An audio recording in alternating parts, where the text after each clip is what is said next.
අයිබෝවන් අයිබෝවන් අදත් සත්‍යජිත් ක්‍රියේෂන් channel එකට අපි ආවා. ඉංගලන්තයේ වෙසෙන සම්පත්ධාරියෙක් ඔහුව මම හඳුන්වනවා නම් මම හඳුන්වන්නම් අගනුවර කවි සමාජයේ කවියෙක් කිව්වා ඔහුට අමුතු නම. ඔහු පෙරකදෝරු කවිකරු. ඊට අමතරව මම ඔහු ගැන ගාමිණී සමරකෝන් කියපු අමුතු කතාවකින් මම ඔබට කියන්න. ඔහු ඇවිල්ලා තීරු පත්‍ර වලට තීරු ලියන කෙනෙක්. ඔහු ඒ තීරු එකතු කරලා පොතක් ගෙවුවා. මේ පොත එළි දක්වන දවසේදී ඔහු කිව්වා තීරු ලියන්න භාෂාව විතරක් දැනගෙන මදි කියලා. භාෂාවට එහා ගිය ඉතිහාසය, සමාජ දැනීම, විද්‍යාව නොයෙකුත් සම්පත් වලින් පිරුණු මිනිස්සෙකුට තමයි තීරු ලියන්න පුළුවන් කියලා. මම හිතන විදිහට ඔහු ඉංගලන්තයේ ඉන්න සම්පත්ධාරීන්ටත් සම්පත් බෙදා හරින පුද්ගලයෙක්. ඔහු නමින් අනුර හැවි. අයිබෝ. මම හැම වැඩසටහනක් ආරම්භ කරන විදිහටම මම මෙහෙම අහන්නේ. ඔබගේ පාසල, අම්මා තාත්තා, ඔබගේ පවුල් විස්තර පොඩ්ඩක් අපිට කියන්න. හොඳයි. මම ඉපදුනේ මරදානේ. මගේ තාත්තා විල්සන් හැගොඩ, මගේ අම්මා නන්දා හැගොඩ. දෙන්නම කිවිඳියෝ මම මේ පැත්තෙන් ගත්තොත්. ඒකම අපේ තාත්තා පොලිසියේ ඡායාරූපංශයේ ප්‍රධානී හැටියට කටයුතු කරා. අගනුවර තරුණ කවි සමාජය ආරම්භ කළේ 1935 දී. අපේ තාත්තා ඒ ආරම්භ කරපු පස් දෙනාගෙන් එක්කෙනෙක්. කවි කෙනෙක් තමයි ලිස්පෙර මහත්තයා. එහෙම තවත් ඉන්නවා. ඉතින් මගේ අම්මා ගුරුවරියක්. අපි පවුලේ 6 දෙනයි. මගේ වැඩිමහල් සොයුරා තමයි ලාල්. කවුරුත් අඳුන ඡායාරූප ශිල්පියෙක් කොළඹ. ඒ වගේම කවියෙක්. ඉතින් මම ගියේ තර්ස්ටන් විද්‍යාලයට. ඉස්සෙල්ලා මම මියුසියස් බාලිකා විද්‍යාලයට ගියා මොන්ටිසෝරියට. මම ගෑනු ළමෙක් නෙමෙයි හැබැයි. එතකොට මේ ඒ කාලේ ගෑනු ළමයි පිරිමි ළමයි දෙගොල්ලම ගන්නවා ඒකට. ඊට පස්සේ මම ඉසිපතන මහාවිද්‍යාලයට ගියා. මම 6 වෙනි වසරේ ඉඳලා තර්ස්ටන් මහාවිද්‍යාලයේ. තර්ස්ටන් මහාවිද්‍යාලයේ මම 14 පාල 16 පාල ක්‍රිකට් ක්‍රීඩා කළා. රංගන කණ්ඩායමේ නායකයා වෙලා හිටියා. ප්‍රධාන ශිෂ්‍ය නායකයා වුණා. හවුස් ඇතුළේ කැප්ටන් වුණා, බෞද්ධ සංගමේ ලේකම් වුණා, සායි සංගමේ සභාපති වුණා, සංගරාව සංස්කරණය කරන පාසලේ ඉතින් එහෙම කටයුතු කළා.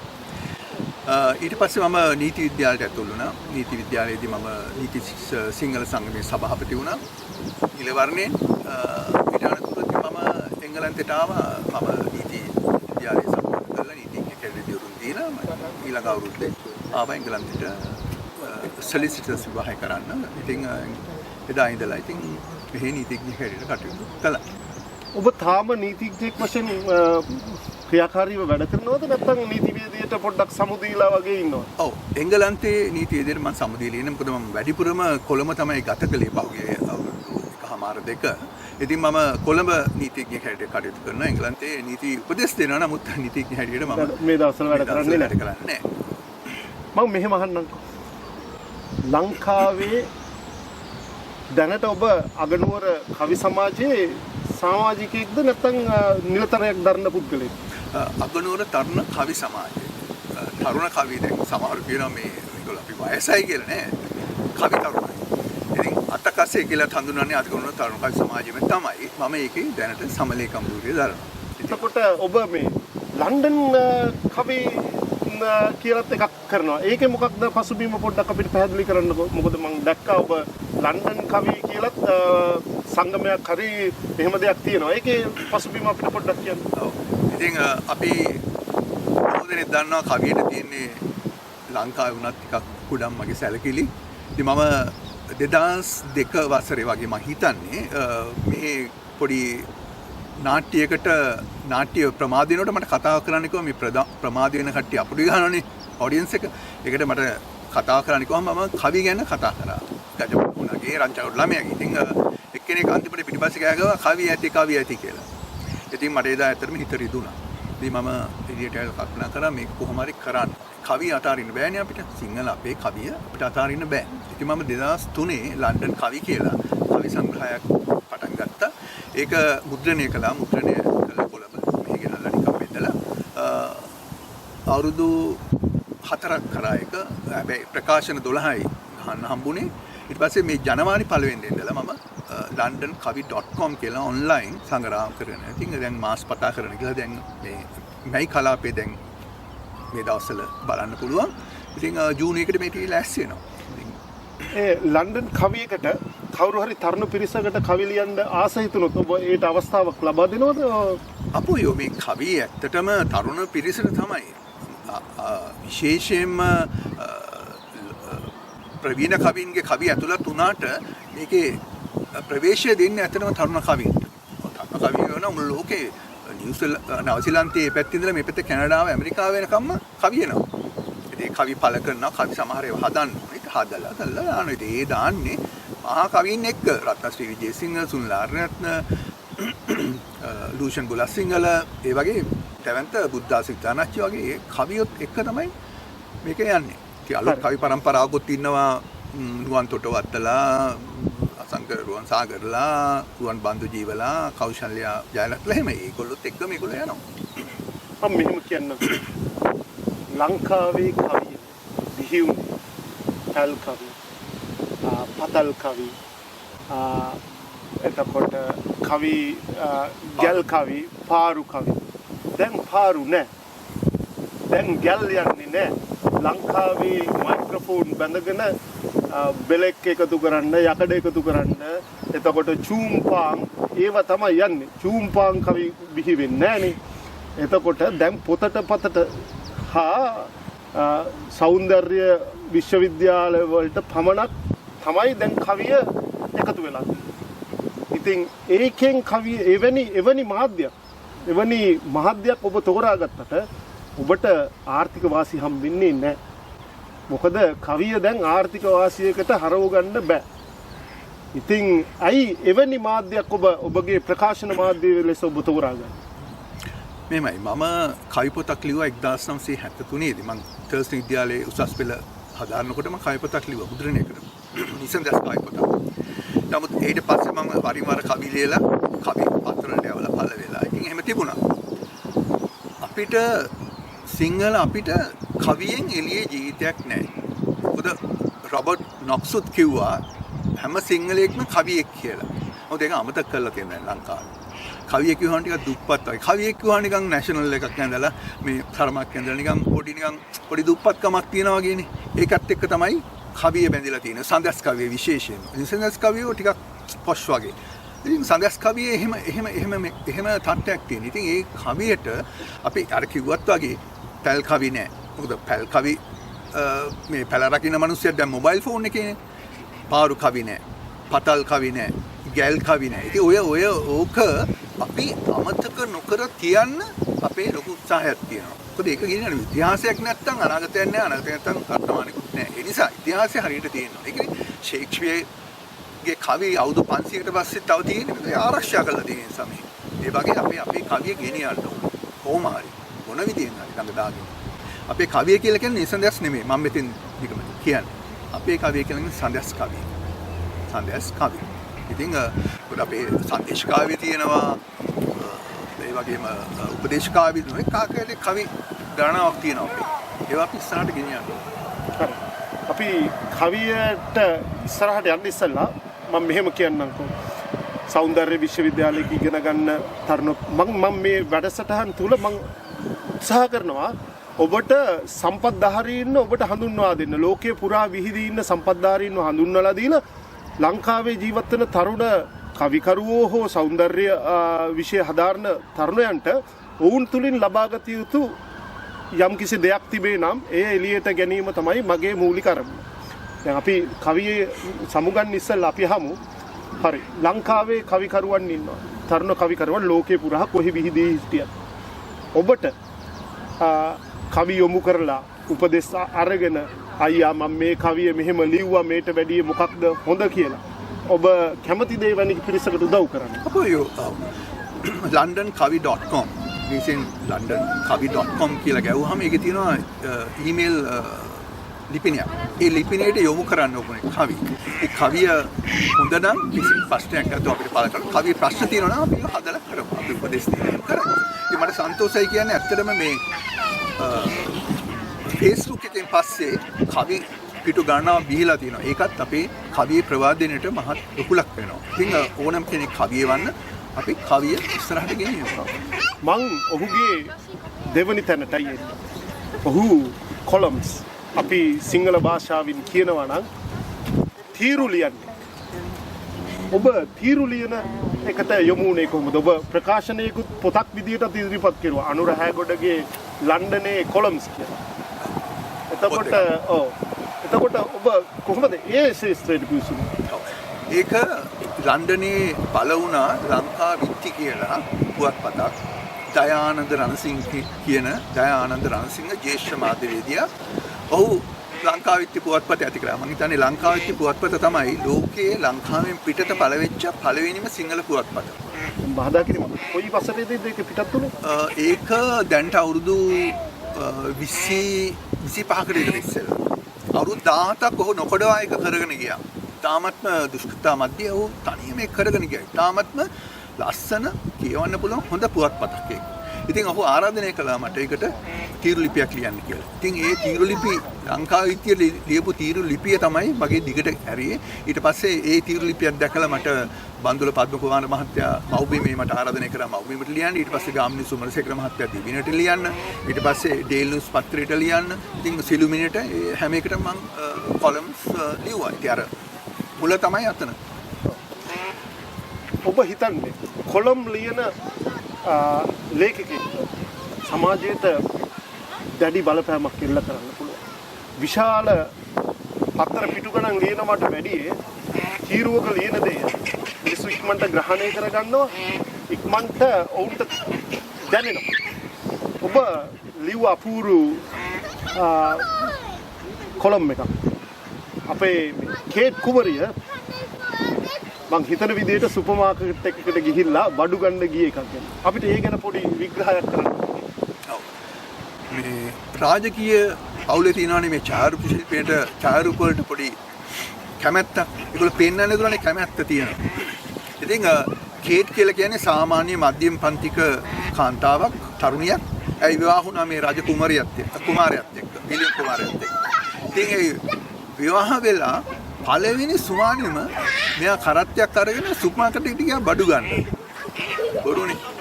ටිකක් සෝබනේනේ. මම ඒකයි ලිව්වේ. කේට්ගේ සෝබනේ කියලා තමයි මම ඒක මට මතක නැහැ හරියට මාතෘකාව. සෝබන කුමරිය. මොලේ ඒවා ගිහිල්ලා පෙන්වන්න යා කරේ ඒක. නමුත් දැන් එයා යන්නේ නැහැ. ඒ පළවෙනි දවස් ලෙන්ස් ගියා ඉච්චරයි. කියනවා නම් අපි වගේ හැමදාම යන්න එපේ. යන්නේ. ඊයර ඡායාරූපයට සහ ජනතාවට පෙන්වන්න මම තාම වෙනස් වෙලා නැහැ වෙන්නෙත් නැහැ කියලා වගේ එහෙම පෙන්වන්න. එහෙම කරන්න බෑ. ඒගොල්ලෝ උකට ඇතුළෙම තමයි ඉන්නේ. කුරුබිලියේ ඒගොල්ලෝ ඉන්නවා. ඉතින් අපි බලන්න. කවිය ගැන ඔහුගේ කතා කරනවා. ඔහුගේ තීරු රචනා ගැන අපි කතා කරනවා. පුවත්පත් කලාවට ලියපු තීරු. දැන් මම ඔහුගේ කතා කරන්න යන්නේ ගීතය. ඔබ ගීතයටත් සම්බන්ධයි. ඔබ කොහොමද ගීතයට සම්බන්ධ? ගීතය කියන්නේ මම ඉතින් ගීතම ලියලා නෙමෙයි ඔක පටන් ගත්තේ. මම කවි ලියලා කවි සමහර දේවල් මම හිතනවා මේක ගීතයකට සුදුසුයි වගේ හිතලා ඉතින් වෙනස් කරලා එහෙම කරගෙන තිබ්බා. ඉතින් මම කීපයක් අරන් ගිහිල්ලා රත්නශ්‍රී කවියාට පෙන්නුවා. ඔව් කිව්වා මේ අංශ වෙනස් කරන්න මෙන්න ගීතයකට හැදෙන්නේ මෙන්න මෙහෙමයි කියන එක. ඒ උපදේශ අරගෙන මේව හදාලා මම ගියා මගේ මිත්‍රයෙක් විශාරදේට්ටෝ ජයකොඩි මහත්මයා මම ගිහිල්ලා උට පෙන්නුවා. ඔහු ඒ කවි ටික බලලා මේ 10 12 තිබුණා බලලා 4ක් අරගෙන කිව්වා මේ 4 මට ඕනේ. අර ඒ පාරේ 4 අරගෙන ගෙදර තියෙන පියානෝ එකට පියානෝ කරලා ඒ වෙලෙම නෝට්ස් හදලා ඒ වෙලෙම එක ගීතයක් ගායනා. ඔය එතරම් දක්ෂයි. ඒ වෙලේ ඒ ගායනා කරපු ගීතයක් දැන් හිටනිද්ද වීඩියෝ එකෙන් එළියට එනවා මේ වෙසක් එකට. ඔහුයි චරිතා පිටාෂිනී ඔහු ගීතයි. ඉතින් එහෙමයි මගේ දවස්වල ඔබ ලියපු ගීත ගණනාවක් ලංකාව තුළ පටිගත කිරීම වෙනවා. එහි ගීත 4ක් හෝ 5ක් මම දන්නා පරිදි විශාරද එඩ්වඩ් ජයකොඩි මහතාත් ඔහුගේ බිරිඳ චරිතා ප්‍රියදර්ශනී මහත්මියත් මේ වෙලේදී රෙකෝඩ් කරනවා. ඒ ගැන අපිට පොඩි විස්තරයක් කියන්න. ඔව්. මම ලියපු ගීත 4ක් මේ අවස්ථාවේදී වීඩියෝ ගත වෙනවා. දෙකක් වෙසක්කට සම්බන්ධයි. එකක් ඉක්මනටම එළියට එනවා දුර ඈතට කියන ගීතය. මේ දවස්වල පටිගත කෙරෙනවා, වීඩියෝ ගත කෙරෙනවා. ඉතින් එකක් තියෙනවා රේල් පාර මමයි කියලා එක පොඩි වෙනස් ගීතයක්. අනිත් එක පෙන් ගීතයක් මේ ජෝඩුවක් අතරේ ඇති වෙන පෙන් ගීතයක්. ඉතින් ඒ ටික ඉදිරියේදී රූපවාහිනිය සහ අනිත් නාලිකා මගින් මෙන්ම YouTube මගින් ඔබ ඉදිරියට එන්න බලාපොරොත්තු වෙනවා. ඉතින් ඒක තමයි දැන් මේ දවස්වල යන සංගීත පටිගත කිරීම ඔබගේ ගීත. දවසක් මම කේරළයේ ඉන්දියාවේ ඉන්නකොට මට දුරකථන පොයින්ට් එකක් ආවා. මගේ ලංකාවේ තිච්ච නම්බරේම එහෙ යූස් කරනවා. කවුද මේ නන්දා මාල්නි මැති? හුව අනුර අපිට ගීත දෙන්නේ නැද්ද කියලා. මම කවුද නන්දක්කට ගීත දෙන්නේ. නමුත් මොකද ඒ අර එක්ක කරපු එකේ පින්තූරයක් මගේ යාළුවෙක් පත්‍රේ දාලා තිබුණා ලංකාදීපේ. ඒක දැකලා තමයි නන්දක්ක මගෙන් ඇහුවේ. ඉතින් මට හිතා ගන්නත් බෑ ඒක. නමුත් මම නන්දක්කට ගීත දෙකක් කිව්වා. ඒ ගීත දෙක ගායනා කරා. ඉතින් මගේ ගීත ගායනා කරලා තියෙනවා අමරසිරි පීරිස්, ශාෂිකා නිසංසලා, මීනා ප්‍රසාදිනී, නාලකංජන කුමාර්. ඉතින් ගීත ගායනාවක් තියෙනවා. ඉතින් ඒවා එළියට එන්න බලාපොරොත්තු වෙනවා. තවත් ගීත ලියමින් පවතිනවද? ඉතින් ගීතම කියලා නෙමෙයි ඉතින් ලියනවා. ඉතින් ඒවා ගීත වලට හරව ගන්න පුළුවන්. ඉතින් අවශ්‍ය නම් ඉතින් කවියයි ගීතයයි එකට යන්නේ. ඔය ගීතය වෙන් කරගත්තට ගීතය කවියක් නේ. ඉතින් කොහොම අපි ඉතින් යනවා. අපි ඔහුගෙන් තව පොඩි දේවල් ටිකක් සමාජයට එකතු කරමු. අපි ඔහුගෙන් අහමු ලංකාවේ භාෂාව මොට වේගෙන යනවා. අපි මෙහෙම කතා කරුවොත් අපිට සමාජ මාධ්‍ය තුලින් කරන්න පුළුවන් ඉතාමත් සුළු දෙයක්. ලංකාවේ රූපවාහිනිය ප්‍රකාශන මාධ්‍යවල අලුතෙන් ඉදිරිපත් කරන්න මේ භාෂාව මොට වෙනවා. ඔවුන් කතා කරන්නේ ඉංග්‍රීසි සිංහල ඉංග්‍රීසියටත් නැති සිංහලටත් නැති භාෂාව. උදාහරණයක් ලෙස ගත්තොත් අත් හොල්ලලා ඇඟිලි අර රැප් ස්ටයිල් එකට පෙන්නලා එහෙම තමයි කතා කරන්නේ. එය කතරම් සමාජයේ ඉදිරි අනාගතයට අඳුරු ලකුණු අපේ භාෂාව මොට වෙන්න කොච්චර බලපායි කියලා ඔබ හිතනවද? එයින් ඒට හේතුව මොකද්ද? මේ ට්‍රෙන්ඩින්ග්ද නැත්නම් අපි කියනවා නම් මේ ආදායම උපයීමේ මාර්ගයක් නිසාද එහෙම පාවිච්චි කරන්නේ? ඇයි එහෙම මේ අපේ මාධ්‍යයට උනේ කියලා ඔබ හිතන්නේ? අපේ හුඟ දෙනෙකුට අමතක වෙලා තියෙන දෙයක් තමයි සිංහල කියලා කියන්නේ අපේ රටේ විතරක් තියෙන භාෂාවක් කියන එක. ලංකාවේ විතරනේ සිංහල පිටරටවල කතා කරනවා සිංහලෝ ගිහිල්ලා කතා කරනවා. නමුත් සිංහල කියන එක තියෙන ලංකාවේ විතරයි. ඉතින් ඒක අමතක වෙලා සිංහලට ඉංග්‍රීසිත් දාගෙන සිංහලට හින්දිත් දාගෙන දැන් කතා කරනවා. මම ওই මාධ්‍ය ගැන කතා කරන්න ඇත්තටම කැමති නෑ. වැඩකුත් නෑ. ඒකල මොකද හදන්න බෑ. ඕගොල්ලෝ ඉන්න සුකිරි බටිල්ලන් ඔය සුකිරි තරුණියන් ඉතින් ඒගොල්ලන් හදන්න බෑ කවදාවත්. මොකද ඒගොල්ලෝ ඉස්කෝලේ සිංහල ඉගෙන ගන්න නෑ. සාහිත්‍ය විෂය මාලාවෙන් අයින් කරපු දා ඉඳලා ඒගොල්ලෝ සාහිත්‍ය ඉගෙන ගන්න නෑ. ඉතින් ඒගොල්ලන්ට නෑ කිසිම භාෂා පදනමක්. පදනමක් නැත්තම් මොකද භාෂාවක් ගෙනියන්නේ? ඒකට වග කියන්න ඕනේ ඒ කාලේ තිබිච්ච ආණ්ඩුව. සහ දැනට තියෙන ආණ්ඩුවත් වක් කියන්න. මේ සිංහලේ හදන්න ඕනේ. ඉංග්‍රීසි ඕනේ තමයි. ඉංග්‍රීසි පැත්තක තියන්න. සිංහල ඉස්සලා හදලා ඉන්න. දෙමළ හදලා ඉන්න ලංකාවේ. දෙමළ හදලා ඇති මම ඒක දන්නේ නැහැ. නමුත් සිංහල හදන්න.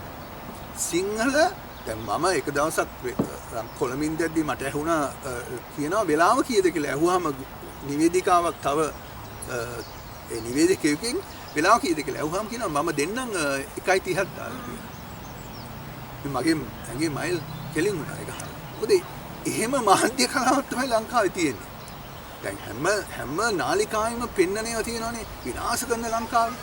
ඉන්දියාවෙන් ගෙනල්ලා පෙන්නනවා, චීනෙන් ගෙනල්ලා පෙන්නනවා, කොරියාවෙන් ගෙනල්ලා පෙන්නනවා. ඒ ලංකාවේ බැරිද හදන්න? ඇයි එහෙම තිබුණානේ අපි හොඳ ටෙලි නාට්‍ය කලාවක් තිබුණා අපිට.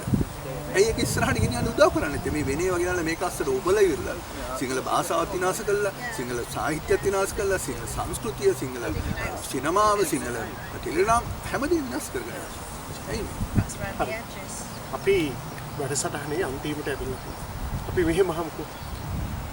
තරුණ මවක් පියෙක් විදිහට අපි අනුන්ට බැන ඉන්නමාට වඩා අපේ භාෂාව රැකගන්න යුරෝපයේ හෝ වෙන රටක ජීවත් වන අප හෝ ශ්‍රී ලංකාවේ ජීවත් වන තරුණ මවකට පියෙකුට ඔබ දෙන උපදෙස් කොහොමද අපිට දේශපාලනය වෙනස් කරන්නට බෑ.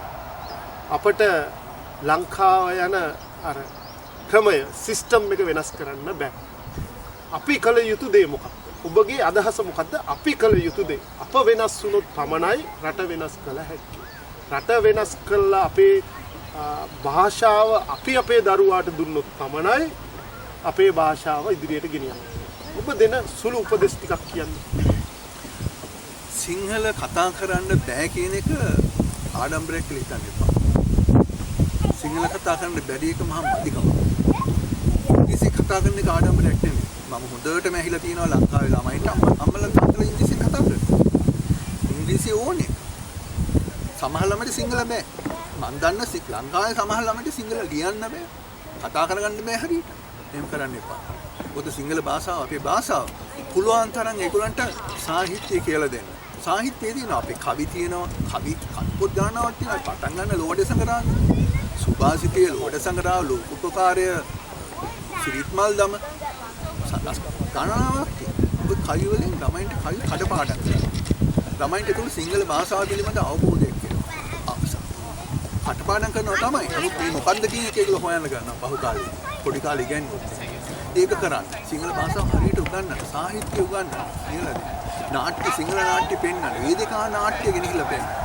මම කියනෝනේ මම වේදිකා නාට්‍ය නිෂ්පාදනය කරලා තියෙනවා. රෝමේ ගිනිගනී කියලා තෙල් නාට්‍ය එකක් නිෂ්පාදනය කරලා තියෙනවා.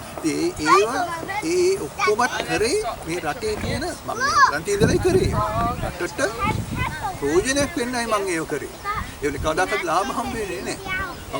කරන්නේ ඒක කර්මාවෙන් කරන්නේ මේ ලංකාවේ යමක් දිනු කිරීමේ පරමාර්ථය. ඉතින් සිංහල උගන්වන්න. සිංහලෙන් කතා කරන්න. ඉංග්‍රීසි කරන්නේ නේ. සිංහල කතා කරන්න. සිංහලෙන් කතා කරන්න. කවදා හරි අපි කියනවා. ඔබ දුන්න උපදේශ ටිකක් හිතන්න. ඔබට හිතන්න යමක් තමයි මම ඔබට ඉතුරු කරන්නේ. මේ වැඩසටහන මම මේ කටිගත කෙරුවේ එංගලන්තයේ ලන්ඩන් නුවර දකුණු පළාතේ මෝඩන් කියන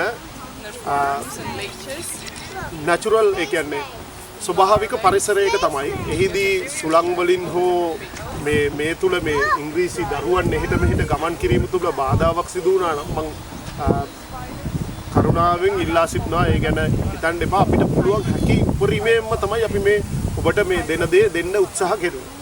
හරි.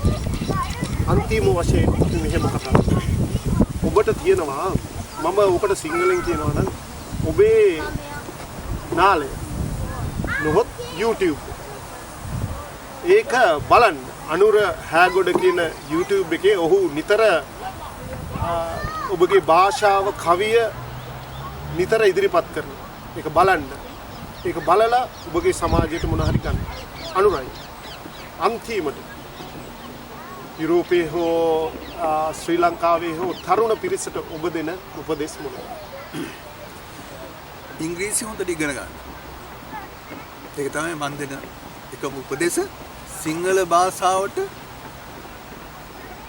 කරන එකම උපකාරය ඒක.